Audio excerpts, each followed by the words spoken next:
History is a graveyard of empires, seriously. The Assyrians, the Babylonians, the Romans, their names are just echoes in stone now, their incredible power reduced to museum artifacts. These weren't just kingdoms, they were the most vicious, efficient war machines the world had ever seen, built for one purpose: to conquer, crush, and erase. But right in the middle of their storm-tossed world stood a tiny kingdom. A kingdom armed not with unstoppable armies but with an unbreakable promise, a sacred covenant with God Himself. This is the story of how that promise was tested in the fires of history, and how a sacred vow somehow managed to outlast the most brutal empires the world has ever known. Our story doesn't kick off with a clash of swords, but with a promise. This idea of a covenant, a formal binding agreement between God and the people of Israel, is the absolute key to this whole story. It all started with a pledge to a man named Abraham, that his descendants would become a great nation and inherit a specific piece of land. This promise was presented as something rock solid, depending on God's integrity, not human might.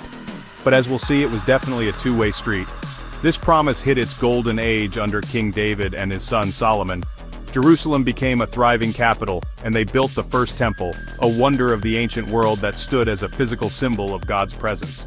The covenant was even reinforced with David, promising his family an eternal dynasty. But this golden age wasn't built to last. After Solomon died, the kingdom fractured into two weaker nations, Israel in the north and Judah in the south. And once they were divided, they became vulnerable, a small prize wedged between giants. And a new terrifying power was rising in the east. The Neo-Assyrian Empire wasn't just another army, they were a military behemoth. They were masters of siege warfare and frankly psychological terror. Their game wasn't just conquest, it was deportation. They would uproot entire populations to break their spirit and literally erase their identity. Around 740 BC, the Assyrian king Tiglath-Pileser III started swinging his way through the region, demanding heavy tribute. The northern kingdom of Israel decided to rebel. The result? Absolutely catastrophic. The Assyrian war machine rolled in.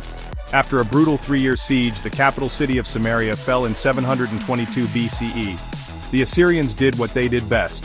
They deported tens of thousands of Israelites, scattering them across the empire. These people became known as the 10 Lost Tribes, their identity seemingly dissolving into the sands of history. It looked like the first big test of God's promise had ended in total failure. The northern kingdom was just gone. And yet, the southern kingdom of Judah, with its capital in Jerusalem, miraculously survived. Its king, Hezekiah, also faced the Assyrian storm. The Bible tells a story of divine deliverance, and incredibly, archaeology has given us a direct physical link to this very king. A tiny clay seal, a bulla, was found in excavations near Jerusalem's Temple Mount, bearing the inscription, "Belonging to Hezekiah, son of Ahaz, king of Judah." Found in a proper scientific dig, it's a stunning piece of evidence, a literal fingerprint from a king who stared down the Assyrian Empire and for a little while held on. But that breathing room didn't last long. Another shadow was growing, and this one was even bigger than the last.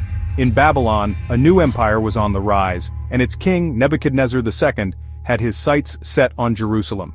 After a few rebellions by Judean kings, Nebuchadnezzar's patience finally ran out.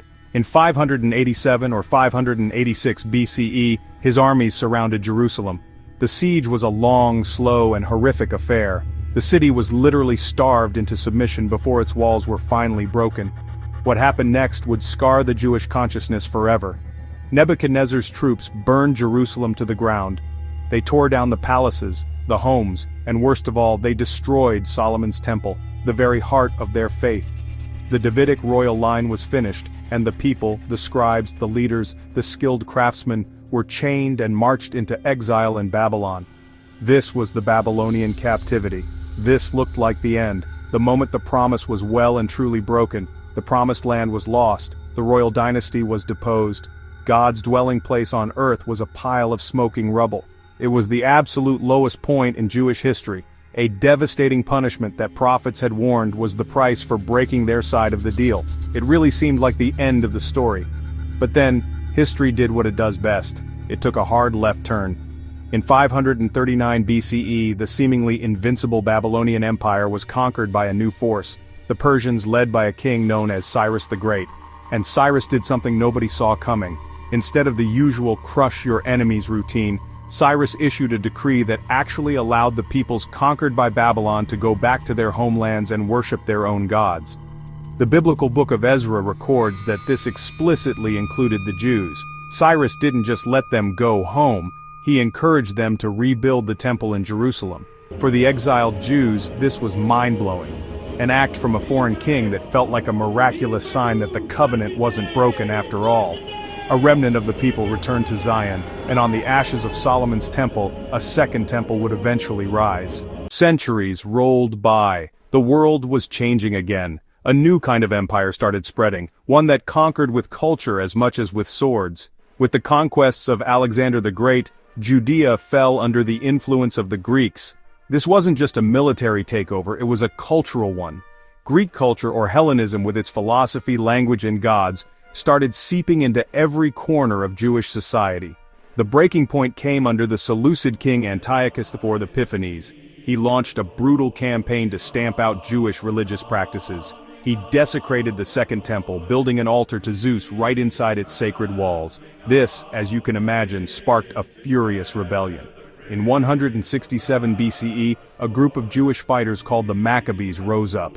This was a fight for their very soul, a war against being forcibly erased. Against all odds, they actually won.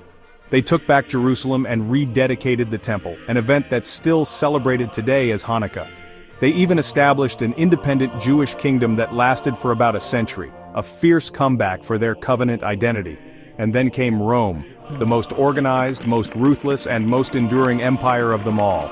In 63 BCE, the Roman Republic conquered Judea, and that brief taste of independence was over.